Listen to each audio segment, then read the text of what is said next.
Hey, what's up, party people? Welcome to day 2 of our San Diego Comic-Con coverage, coming to you live from, where are we now? Not San Diego. Los Angeles, California. But we have agents on the scene, embedded within Hall H, and they're feeding us all the news that's fit to print. Warner Brothers just wrapped up their panel. They announced 2 things, but not Superman. Does that make it the worst panel of all time? We will discuss. I'm here with Ed. I'm here with Carolyn. Welcome back, you guys. We should start off. Let's go in order. Or should we start off with the thing that's missing? I think we should start off with what didn't happen. Sure. Deadline released a little tease that I'm convinced was planted by Kevin Feige, saying that Henry Cavill was going to show up at the Warner Brothers panel to announce Man of Steel 2 or some kind of Superman project. He would be back in the role of Superman. That's all people were talking about for the last 24 hours. Billy was texting me, was messaging me, oh, Superman's, they're going to announce a Superman. We got to go live right after because they're going to bring a new Superman movie. That's not a lie. That's not a lie. You wanted to... You were so excited, and we all were, because who wouldn't want to see him back in the red and blue? That said, WB's having a tough week. Jim Lee was just talking about how the Snyderverse is dead. Throw some dirt on it. We're not coming back to that. Henry Cavill was rumored to appear and to announce this new Man of Steel movie or just show up in Shazam or something. The Rock, even during the panel, was like, I think I could take Superman depending on who's playing the role. Eyebrow raise. Yeah. And cue Henry Cavill's music? No. As you said, the Cavill... And his music is he slams two beers. As Carolyn said, the cavalry did not arrive. Were they setting themselves... does that make this panel, regardless of what you thought about Shazam and Black Adam, does that make this panel a letdown? Not for me, because Superman is dead. Long live the White Wolf. I only need Henry Cavill to do one thing, and that's to be the Butcher of Blaviken. Geralt for the rest of his life. Fair. All right. That's enough for me. I think there's still a chance that we'll get a cameo of him in possibly Shazam. Sure. We did get his torso last time. The trailer was a Superman reference, Well, there was a Superman reference. There was a Flash reference. Also, yes. Oh, right. Conspicuously absent from the Warner Brothers panel. And even within the Shazam trailer, which we will talk about in a moment, they did not show Ezra Miller's face. So there's still a chance that he could be recast or something. Ed, what do you think about the lack of Superman? Does that taint the rest of what they announced, or are you still hyped for Warner Brothers slate? Well, first off, the White Wolf is Bucky Barnes. Oh. Bucky Barnes is the White Wolf. But I really do think that this emphasis on Superman just elucidates the fact that we are missing him. As a superhero-loving collective, we're missing him being impactful, and that's why we're wishing for all this stuff to happen. So I don't concur that it's a rough week for Warner Brothers, because they needed to put a lot of the Snyder stuff to bed, for good or ill. They just needed to stop having that fantasy be on the table and have it be part of the conversation. It's for ill. They needed to. I'm just saying they needed to stop it. I'd say for good. They needed to stop it for good. So I think they did that. And then this whole Cavill leak, I think that was Feige, though. He's like, damn, the Rolling Stone. I gotta think that was sabotage from... Yeah. I'm not like a media conspiracy theorist, but that would have been like such an easy way to sabotage Warner Brothers, would be to call up Deadline, who they talk to every day to announce things, and they're like, have an anonymous tip from an insider source, be like, yeah, we're really worried about Warner Brothers. They're gonna bring back Henry Cavill and announce Superman 2. We gotta really work on this. And the background music's Beastie Boys. Raise the expectations, and then nada. So we want to hear what you think. If you're watching along live in the chat, please chime in. Billy's wandering around here somewhere. Somehow he will funnel what you're saying to me, and we will respond throughout the show. But let's talk about what they actually had. And what they did have was Shazam 2, Electric Boogaloo, Fury of the Gods. Looked pretty good. We're all fans of the first Shazam here, I imagine. It's a lovely film. Shazam's great. It's got a great message. We were talking yesterday about how there's not a ton of new story takes in the superhero and fantasy genres, and this whole series does feel like something new. It's big, but he's got powers, and that's great. It's still it was refreshing at the time because it stood out in DC's catalog, because this was like a family film, or at least it was like aimed at kids, I thought, and it had that kind of wholesomeness, but still had really good-looking action and a fun story and good acting and good characters. I thought it was one of the best things that DC's done. So I'm super psyched. It looks like more of the same from Shazam, which to me is a good thing. Anything in particular from the trailer pop out at you, aside from the references to the Justice League that does or does not exist anymore? Well, I think my favorite part was this bit we're seeing right there with the pediatrician or whatever. I love that because it's like, I like anything that emphasizes that no matter how much infinite godlike power Shazam has, he is a little kid. Yeah. And he thinks like a little kid, and his solutions are going to be little kid solutions. And I think that's great because that puts him in a framework where he needs all that family and support because more minds, maybe 5 kids equal 1 smart person. They stack them on top of each other. That's just kid rules, kid Jenga. I also went to my pediatrician until I was 18. I mean, why move on if Why you don't not? have to? So I think one of the bigger, we got the most new footage of Helen Mirren as Hespera. Am I pronouncing it right? And Lucy Liu as Calypso. The Fast and Furious crossovers are happening. Fast and Furious. They mentioned the franchise, and now Helen Mirren playing a villain in both films.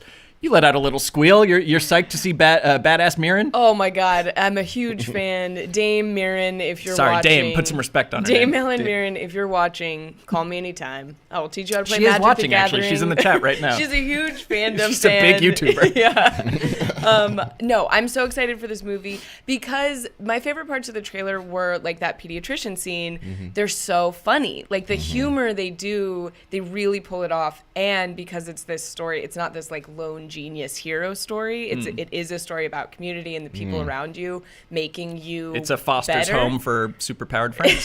Totally, yes, for imaginary Yeah. family, totally. And they just like that message of like coming together earns the heart, and then the great writing and like great action sequences earn the comedy. I'm a little concerned about how they will balance. Hey, that's the OC Seth Cohen there on the left. How they'll balance this whole ensemble, which the movie became in maybe the last 15 minutes of Shazam 1, and now they've got all these super friends. Ed, do you know more about these people than I do? Let's who are just they? call them the Marvel family and keep it moving. The Marvel family, right?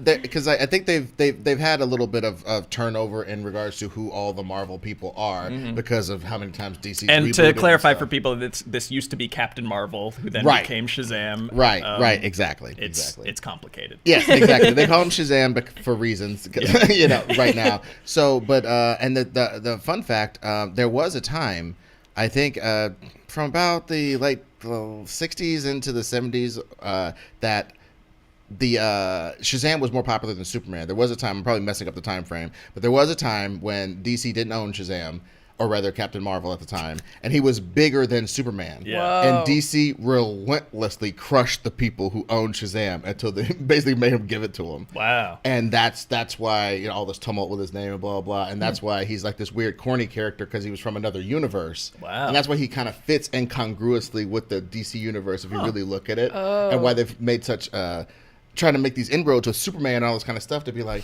he is in this world, even though he's this goofy kid crashing through buildings and stuff. He's funny. Put him with Superman. It's all the same. Right. That isn't. So I think this is maybe the most interesting thing about the trailer, though. I think we're all on board for a second Shazam movie. But the fact that they did link this pretty directly to Aquaman, to Superman, and to The Flash. Is that going to be in the movie? Or is that just like a joke? I think it's going to be in the last 15 minutes Okay. of the movie, setting up Shazam 3, the Shazamining. the Shazam League assemble, yeah. Yeah. I mean, it seems like I wonder if they were just doing that for Comic-Con because that makes a good Hall H trailer to Sure. reference other superheroes that they've heard of. Or like, look, I was talking about Billy beforehand, like, Warner Brothers, what's old is new again, like, it's a mess. I'm sorry, it's a mess corporately. Like, they just got sold from AT&T to Discovery. There's a bunch of executives reshuffling, which is what happens like clockwork seemingly at that studio. Like, every 3 or 4 years, they seem to just kind of hit the reset button. Is this going to be tied?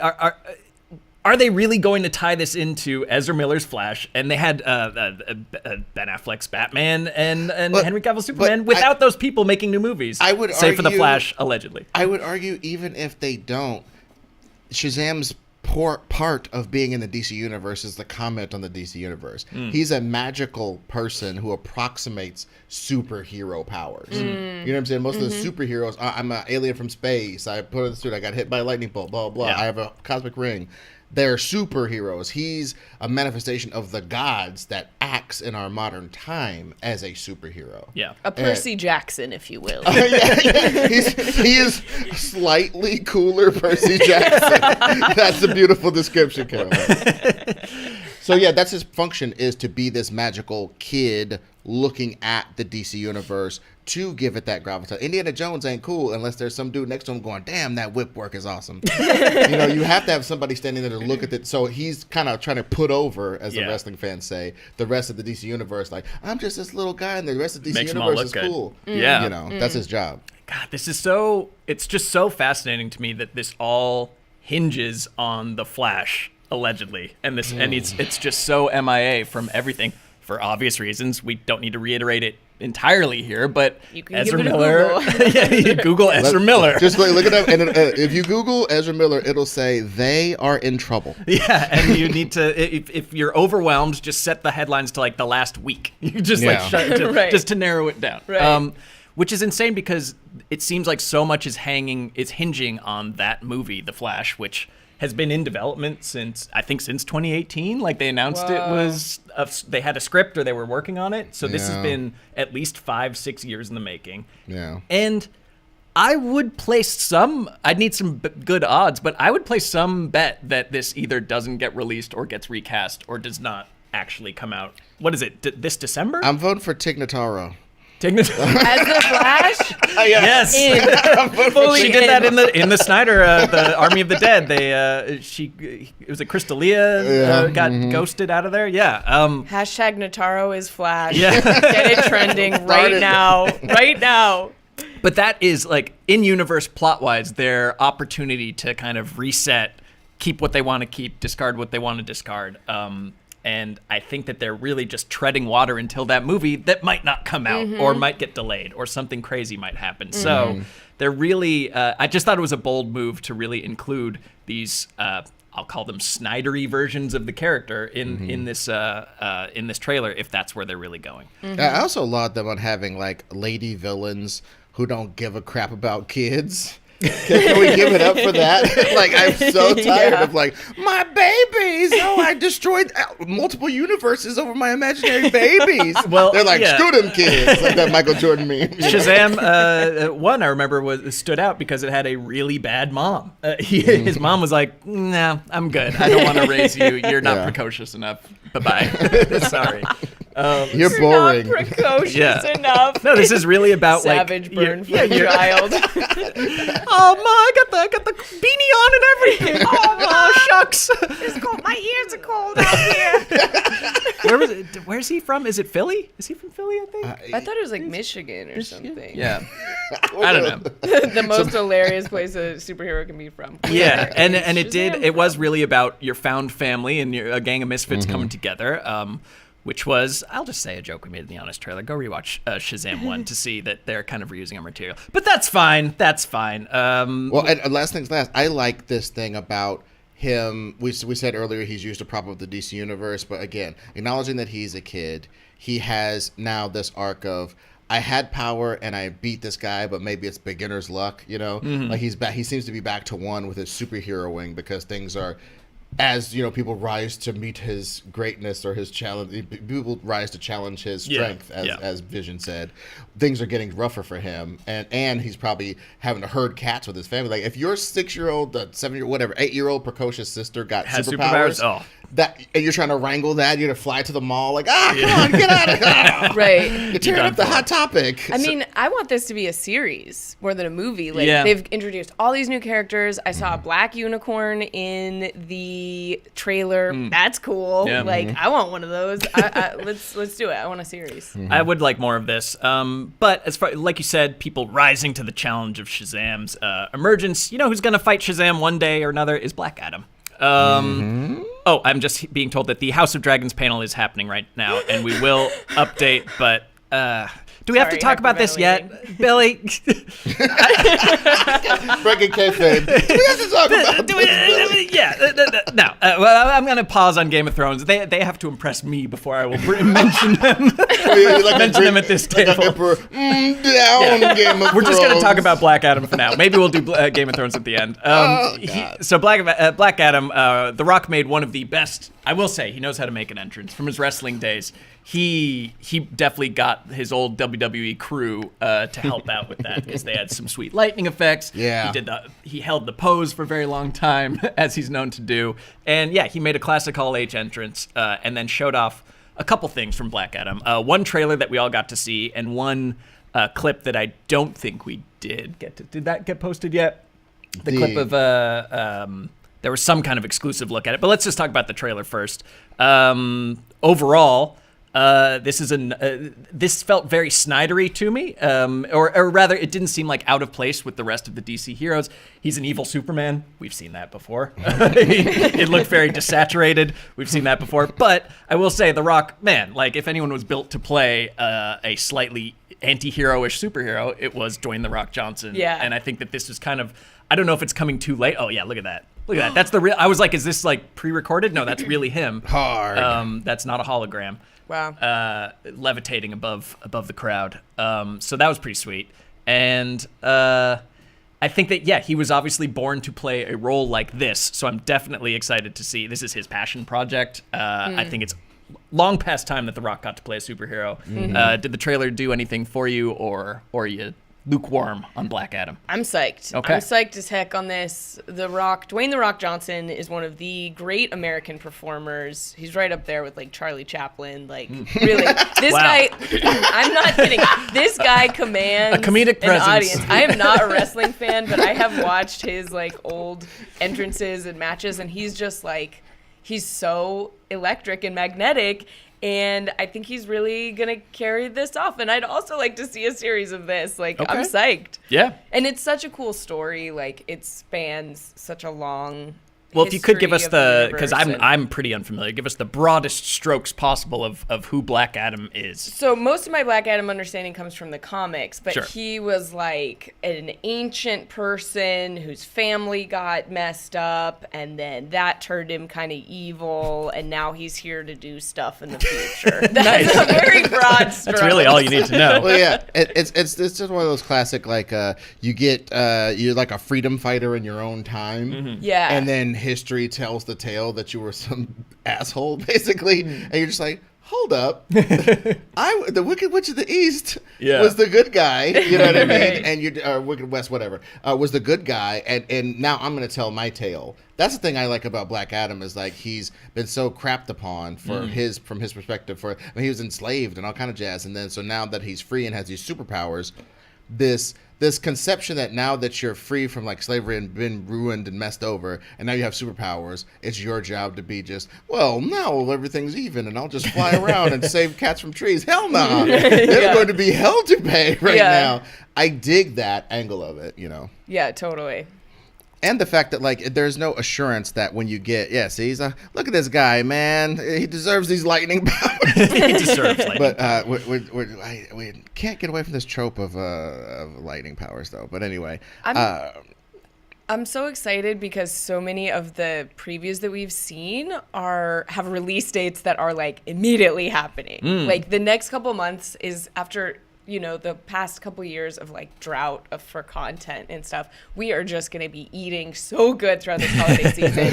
I won't have to see my family at all. I can just be at the movies the whole time. Just kidding. Love you, Mom. And it's all coming out so soon. Yeah. I got to get my Halloween costumes ready. Yeah, and also I like this thing about like who's worthy of the Shazam powers. Like, why is it always like, oh, a little innocent that's could be manipulated by my 4,000-year-old ass? Like this guy who, when he gets the powers of from the wizard and everything, it's not so it doesn't go. The wizard can't control him. Right. He has too much. He's a grown up. He has too much of an agenda. So it kind of maybe can even inform why Shazam is giving powers to little kids and stuff in the future. It's like, I gotta have somebody I can manipulate. That's interesting. You know what I mean? So there's something to that as well. Yeah, he's creepy. He's a wizard who lives in a cave, having kids come in and touch his staff. He just hangs out with the guy. He hangs out with the guy from It, and they're just like work friends. Yeah.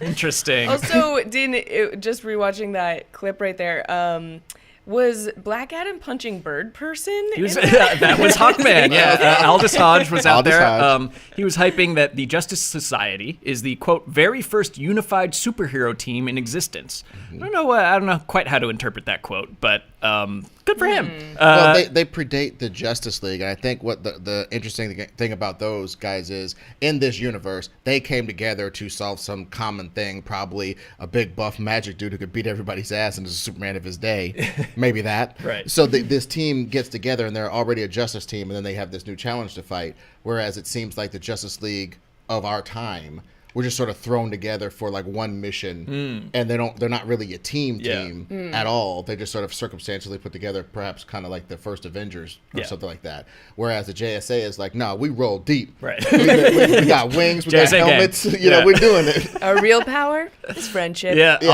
always friendship. So I was mentioning that looked, I wouldn't say Snydery, but that looked not out of place with past DCEU movies, at least in tone and visual style. But they did mention that Black Adam will be a, quote, relaunching point for DC films and will begin to build out the Justice Society. Quote, our goal is to build out a new era for the DC universe. So the Justice League is dead. Long live the Justice Society. I guess, I feel like this happens every 3 movies. Like we're starting over. Right. We're figuring it out from scratch. This is a whole new era. But that's DC's jam. Yeah. Anybody who's read comic books and read DC for the last 30 years has their continuity is like the Gordian knot. Yeah. You know what I mean? So The thing is, I personally, it's not very important for me. Continuity, I think that it can be put aside in service of telling a better story or more interesting characters or doing something. You disagree? All that sticks I to the want timeline. tight lore. I want extremely tight world building. Well, that's the problem, is that they are. I'm just confused because they're still working in a greater DCEU continuity while also saying that this is a new starting point and this is its own thing. But then in the preview we just saw, you see Momoa and Ezra Miller's back, and, like the back of Ezra Miller's head. Is back. Yeah, Their so body is back. I just Nordic tracking away. I just feel like if I were running Warner Brothers, you would either go interconnected universe, or every movie would be the Batman or Joker and stand on its own. I don't feel like you can do both at the same time, but you're fine with this kind of half on, half off strategy that they have. I think they're experimenting until they find their Marvel formula. They're just like, they want their own Avengers so bad, and so they're just throwing stuff at the wall and seeing what sticks. Justice Society, is it a good name? Absolutely not. League is better. It's cleaner. Cleaner. Lose the society. We live in a Justice Society. Oh, I want Joker 2 to say that so bad. We live in a Justice Society. He's on stage looking at his notes. I want to see Joaquin Phoenix's emaciated Joker fight Hawkman. Oh, Just get beat in the head with a mace. No way. I want that. I want to go back in time and make sure that movie never existed. Somebody's gonna be mad at us for not mentioning Pierce Brosnan as Dr. Fate. Yeah. I think this is a big swing for DC's Magic verse, which anybody that y'all know me, scratches fingers down chalkboard. Y'all know me.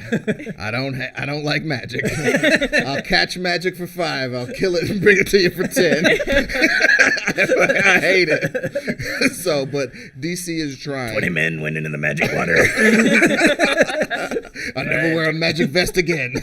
You know what I'm saying? So it's like, I don't like magic, but I like the fact that in this world they're trying to get their Doctor Strange on. Like, I understand Dr. Fate predates, I think, Doctor Strange, but you understand what I'm saying. They're trying to get their magic people, their magic verse together. They're kind of almost above superhero verse, because like even Hawkman in this continuity that I think they might be using might be Carter Hall, who's like magically was in ancient Egypt or whatever, and then he's like reincarnated as this dude right now. That makes sense. With it looked like they were going there in the trailer, right? So there's this like reincarnation, magic, mystic section of the DC universe, since they haven't really done science heroes that well. No, you know what I mean? No. So like but again, I on my podcast I've talked about several times. DC has the magical, like mythic lockdown. Each of their characters makes no sense. So by definition, they're mythic. The less rules you apply to them, the more appealing they are. Whereas Marvel, where was Black Widow between July 19th? And, Marvel is more of that. DC's more like, how much can Lobo bench press? He threw a truck one time. Man, DC's real hand wavy about stuff. Oh, so man. That's cool. Where's the Lobo movie? That's my question. Well, Jason Momoa should be in it. He should be Lobo. Jason Momoa should be Lobo. This is a travesty. Recast. We're in the wrong universe. I'll be your new Aquaman. Yeah. Oh, he could play both. That'd be great. That'd be cool. I mean, give us your final thoughts on the WB panel overall and the lack of Superman, or really anything of note before we move on. And I cram these bullet points about House of Dragons that you are excited for. Okay. What did you... Don't yuck her yumps, Benny G. I put in my time on Game of Thrones. Believe me, I earned my yuck in the trenches. I'm on the Iron Islands over here, just throwing salt at all of Westeros. I'm gonna have a wet burial or whatever it's called. What is dead may never die. Yeah, exactly. But reused for content for years to come. Oh man! Before we go back to Westeros, any final thoughts about WB's panel? I'm psyched. I'm most psyched for Shazam, but I think there's a lot of good stuff coming out. Yeah. All right. Yeah. Ed? Ditto, and when they finally drop that Superman, everybody's going to lose their crap like somebody turned down for what? But at this point, you really think they're going to happen. So you really are holding out hope for a hero named Henry Cavill. I'm telling you, Henry Cavill somewhere with a big mustache and white eyebrows, and they just couldn't get it together for him to make this appearance. That doesn't mean it's not happening.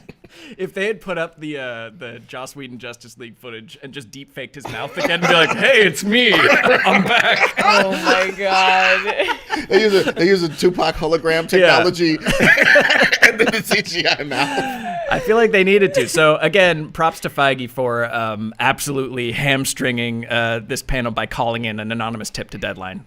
Really, really respect to that. Okay, so the House of Dragons panel is happening as we speak. So I'm just going to run through some bullet points really quick.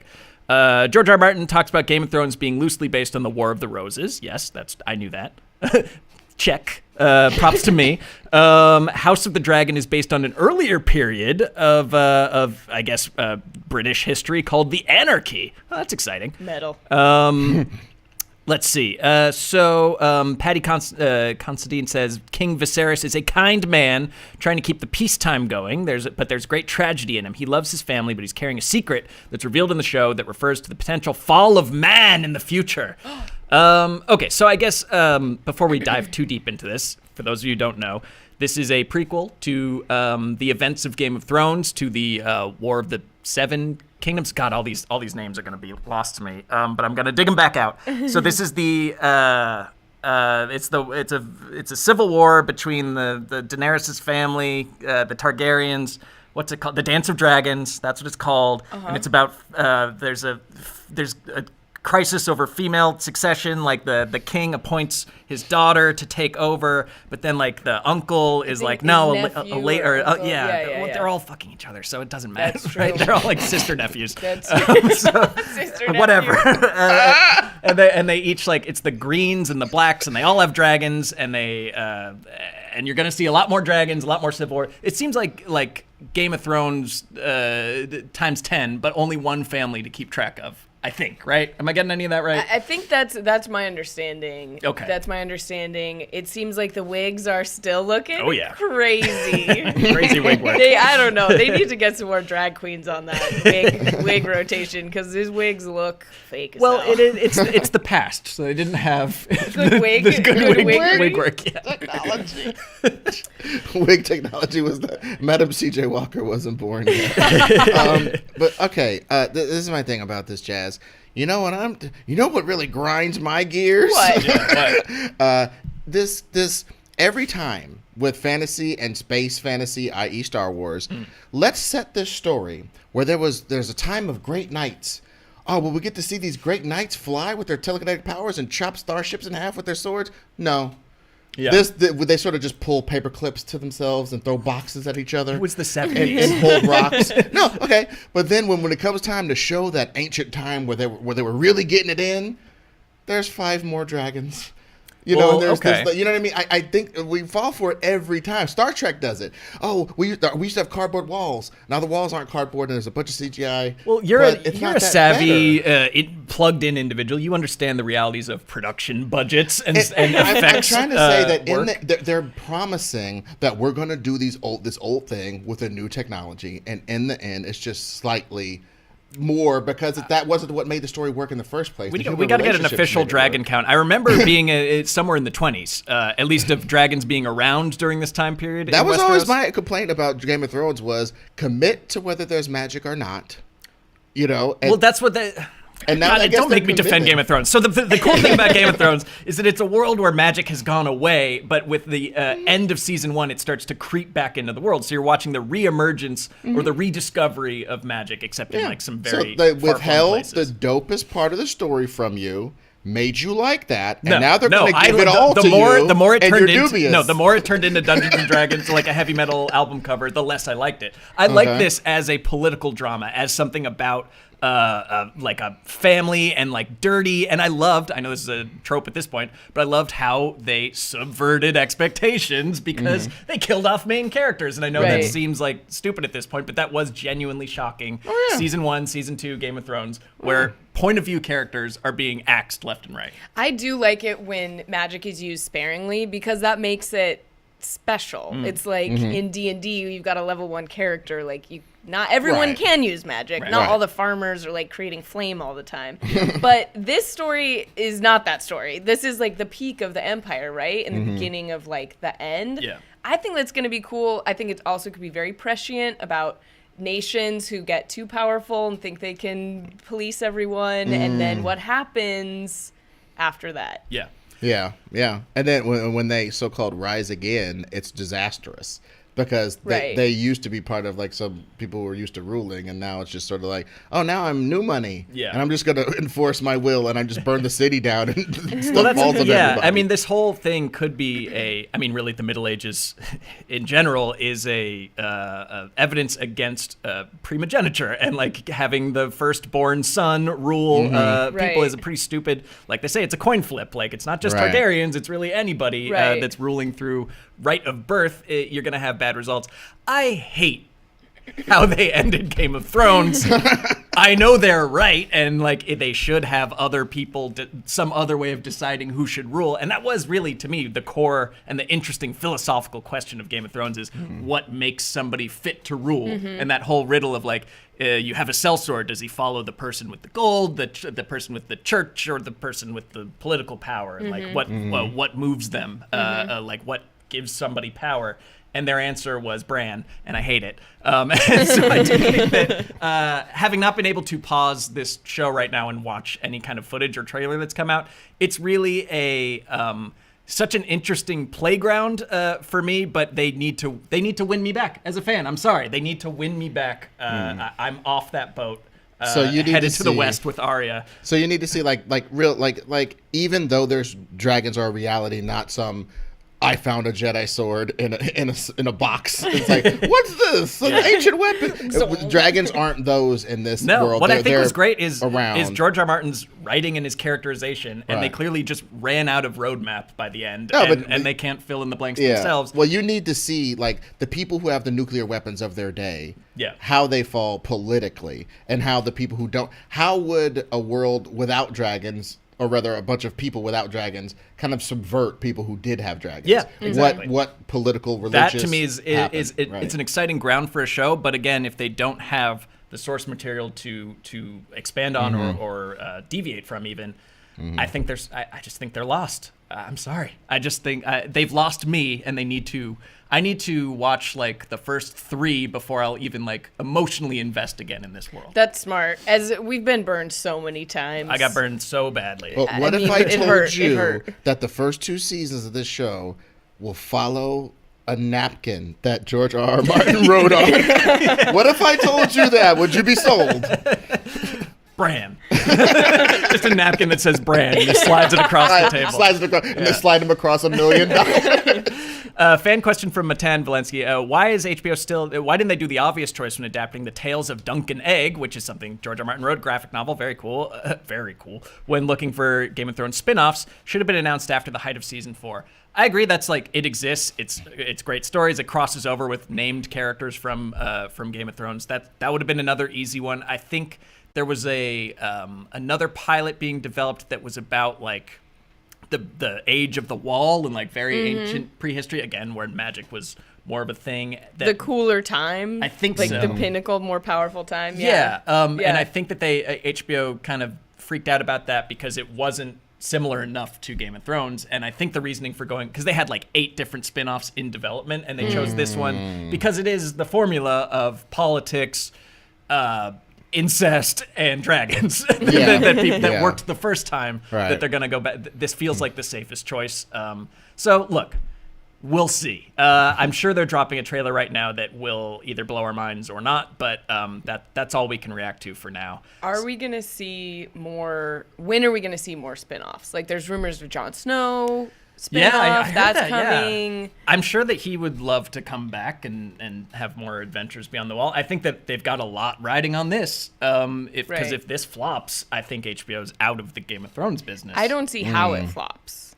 How did Game of Thrones, like, I've never seen something disappear from cultural consciousness and be so universally abandoned as Game of Thrones was after the finale. Totally true, but still not a flop by any studio standard. True. They don't care about the fans. Some people do. Some people totally do. Yeah. But their overlords care about how much money they're making. And I'm going to watch this. Yes, that's super true. And I think that there will be a lot of curiosity heading into this. Right. But I mean, I wonder what success is to them. I know we did this yesterday with Lord of the Rings of like, do they need it to be Game of Thrones? Do they need it to be The Boys? Or do they need it to be, or is it going to be like Halo? And I feel like this has Halo potential written all over it because people just have such a bad taste in their mouth. Or is that just ex-super fans like me? I'm going to say that the presence of Matt Smith in this, like, he doesn't do bad projects. Like, everything he does is good. Now, the Morbius, you now get to hold the Morbius G-Fuel for the rest of the show. You get for saying that Matt Smith has never been involved in that project. Sir, you have won the day. So you take that home. I don't. It's so gross. Don't ever have it. It is indeed Morbin time. But yeah, I think it might be super fans like yourself, but at the same time, I've definitely in sports fandom and in comic fandom been burned so hard that it took a long time for me to come back. So if you represent a significant portion of the population, they might have to, the first episodes might have to really re-engage us on the level. Like when Sean Bean gets whoop, I was just like, what? Yeah. Like incredible. I was so shocked. It made me watch 4 or 5 more episodes to be like, he gonna put his head back on, right? Yeah, and I think that the show tried to they took the wrong lesson from that, which is like, let's just shock let's just try to shock repeatedly. And I think that only works once or twice, and then I don't know. But that's a whole other discussion. Well, they missed opportunities to put characters' heads back on that were in the book, right? That they didn't do in the series, because they knew better. Anyways, you guys know the last season was bad. Everyone. Let's talk about John Wick 4. Because that was, I didn't know that was happening. A nice palate cleanser. Get that Morbius off the damn table. we gotta palate cleanse this with some John Wick and spin kick that off the table. So to quote somebody, I forget whose voiceover, talking to John Wick says, "You can't kill everybody."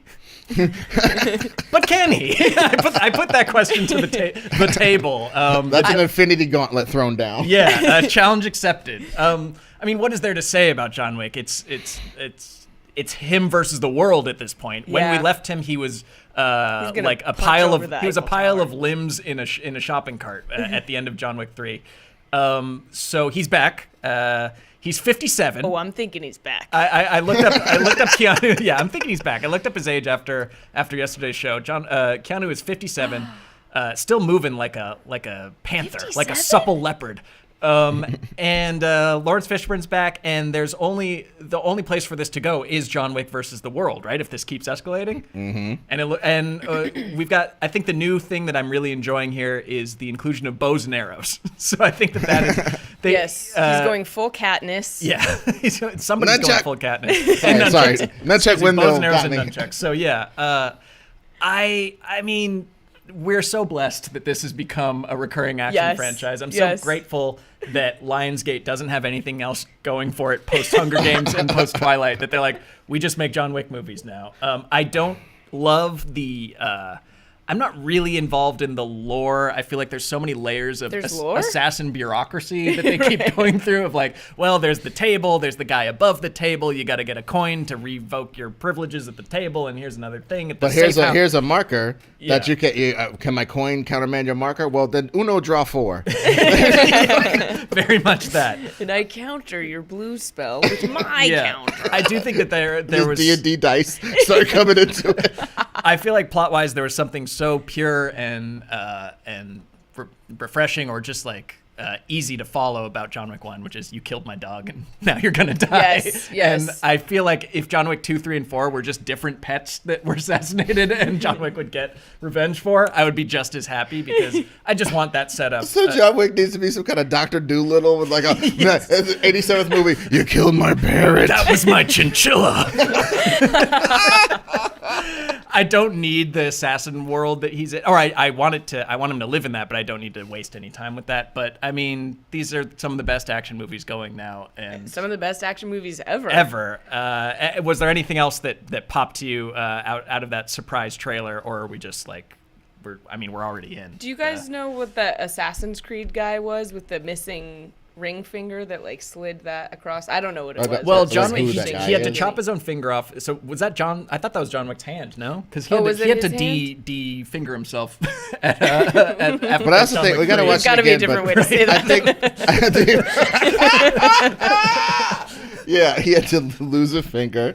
He chopped his own finger off to show his loyalty. But I think that may have been a scene of another guy who had done a similar thing. So it's kind of like they're intoning that.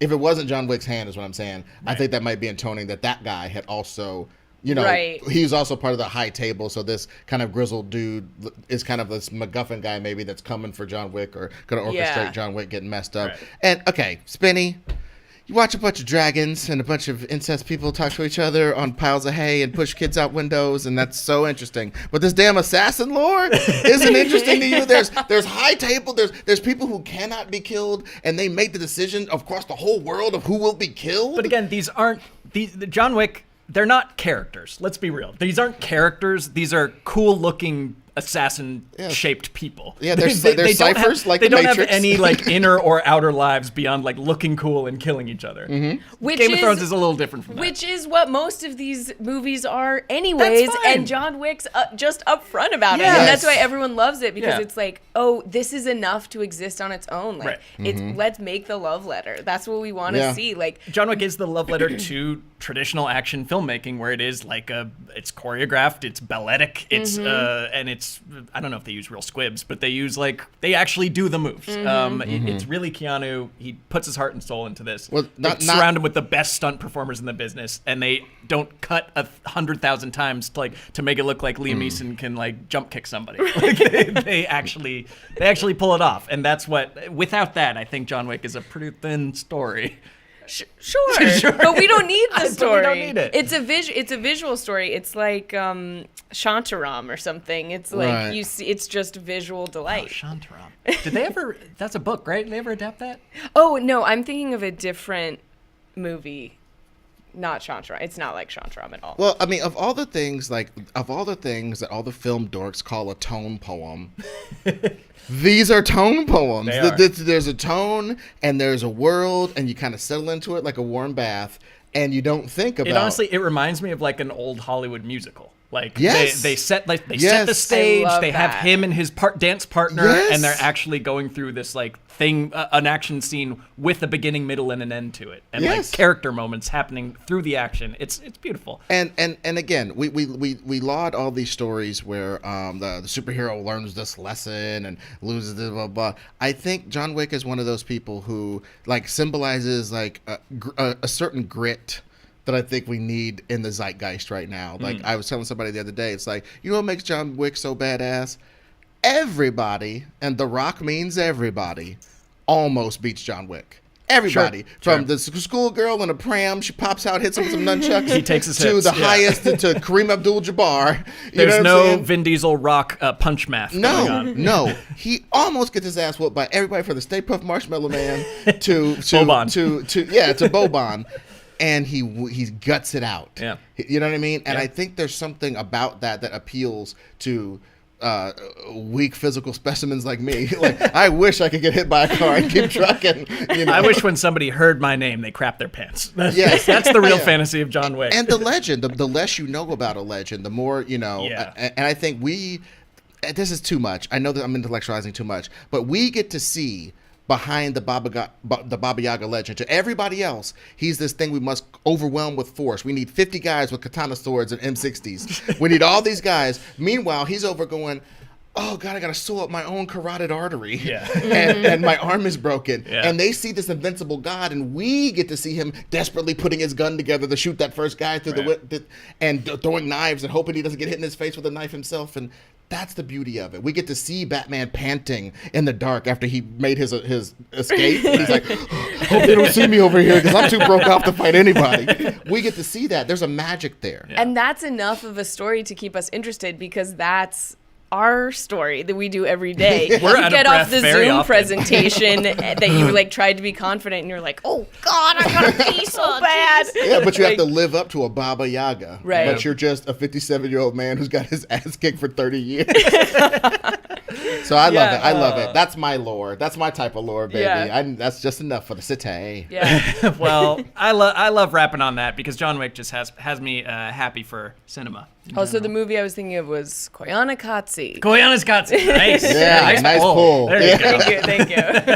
All right, so we'll be back with a panel all about Koyaanisqatsi. And maybe Tree of Life to follow. We'll see. But no, we will be back later, I guess this evening, whenever the Marvel panel ends, we're going to be back live. That's Warner Brothers for you. Carolyn, Ed, thank you so much. We'll be here all day. Hope you'll be with us. Thanks for watching. Bye-bye.